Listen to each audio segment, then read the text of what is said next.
다시 강조하고 그러니까 싶습니다. 지금 이게 일종의 그 자기들끼리 이제 그 고리에 사슬로 연대가 돼가지고 그 내란 속의 윤석열과 거기에 동조하는 세력들이 전방위적으로 흩어져 있는 거예요. 그래서 얘기를 좀 하면 실제로 국민의힘 네. 어제 권성동 원내대표에다가 뭐 K2K가 온다고 했는데 아니나 다를까 검사 출신 권영세 의원이 네. 비대위원장을 맡게 되지 않았습니까?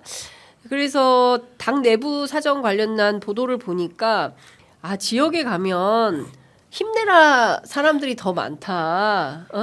그리고 박근혜 때는 우리가 얼굴도 못 들고 다녔는데 지금은 대통령이 오죽하면 계엄을 했겠냐. 날씨 민주당 너무 두꺼워요. 네. 민주당에서 자꾸 뭐 입법 법안 뭐 예산 가지고 딴지 거니까 그래서 할 수 없이 계엄했다. 이런 여론이 돈다라고 언프를 하는 거예요. 그러니까 이거 무슨 얘기냐면 계엄해도 괜찮아. 이런 프레임을 만들고 있는 거예요. 그리고 거기에 동조하는 세력들을 규합화해서 시간을 벌면 반격의 기회로 삼으려고 하는 거죠. 저는 이 꼼수가 너무 보인다. 어떻게 생각하세요? 아니 오늘 조간 보도를 보니까 권영세 신임 비대위원장이 뭐 대국민 사과를 한다고는 하던데 정말 그 진정성이 있는지 벌써부터 의심이 갑니다. 왜냐면 그 사람의 레코드를 보면 그 사람이 어떻게 할지를 알 수 있잖아요. 이분은 대선 캠프에서 총괄본부장을 지냈고요. 네. 대통령직 인수위원회에서 부위원장을 했습니다. 그리고 윤석열 정부 뭐 했습니까?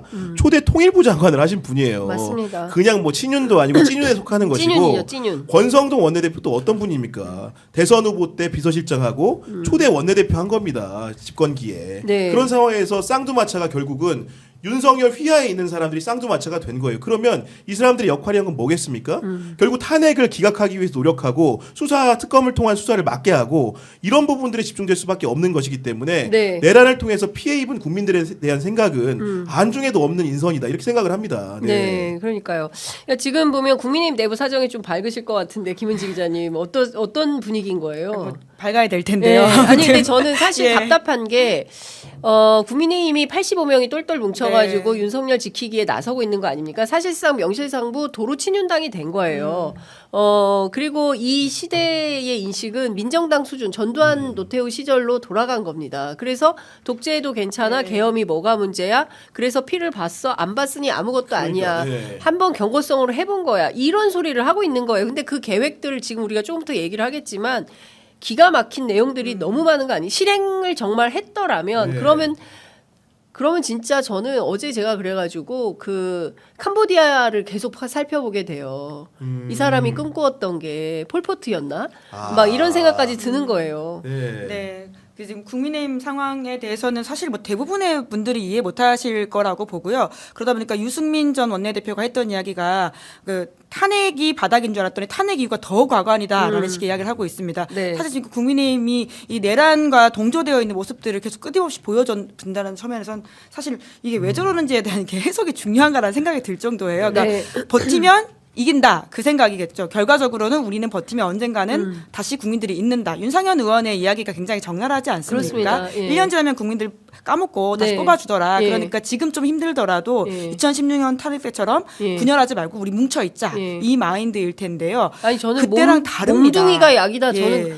너무 끔찍했어요. 시민들을 향해서 어떻게 몽둥이가 약이다 이런 망발을 할 수가 있을까요? 그러니까 저는 요새 굉장히 윤 대통령과 결을 같이 하면서 센 발언을 하시는 분들을 보면 예. 아 무언가 다른 게 있나라는 좀 의심이 들긴 하는데요. 결국 명태균 게이트에서 윤상현 의원의 네. 이름이 다시금 나오고 있고 네. 그리고 지금 또 건진과 관련돼 있는 것들도 게이트화될 가능성이 큰데요. 거기도 국민의힘 중진 의원들이 연루돼 있다라고 하는 의혹들이 있거든요. 그러니까 네. 지금 특히나 세게 목소리 내시는 분들은 결국 본인의 보호막이 아닌가 이런 생각이 들긴 네. 하는데요. 이제 그와 별건으로 이제 권영세 이제 위원장을 돌고 돌아 골랐던 국민의힘의 어떤 선택들을 본다라고 하는 게 네. 국민의힘 내부적 역학으로서는 합리적인 게 분명히 있을 겁니다. 어. 상대적으로 아까 말씀하신 것처럼 컬러가 덜하다라고 하는 것들이 여의도 문법이라고 하는 게 저는 한계라고 보는데요. 예, 예. 그 국민의힘 의원들끼리 있을 경우에는 권영세 의원이 그렇게 목소리 세지도 않고 같이 있게 했을 때 네. 이렇게 뭔가 크게 태클 걸거나 이런 게 아니라 분위기를 맞춰서 가는 것들이 있기 때문에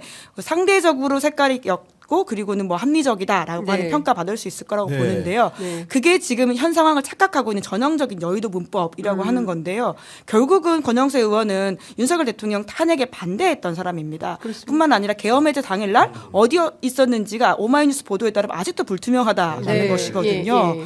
이런 식의 지금 계엄과 탄핵에 대해서 입장을 정확하게 밝히고 있지 않거나 혹은 다른 태도를 취하고 있는 분을 모시고 와서 뭐 되게 다른 걸 한다? 사과를 한다? 국민들이 과연 거기에 대해서 믿을까라고 하는 건데요. 예. 그 사과의 핵심의 진정성은 결국 행동인데 네.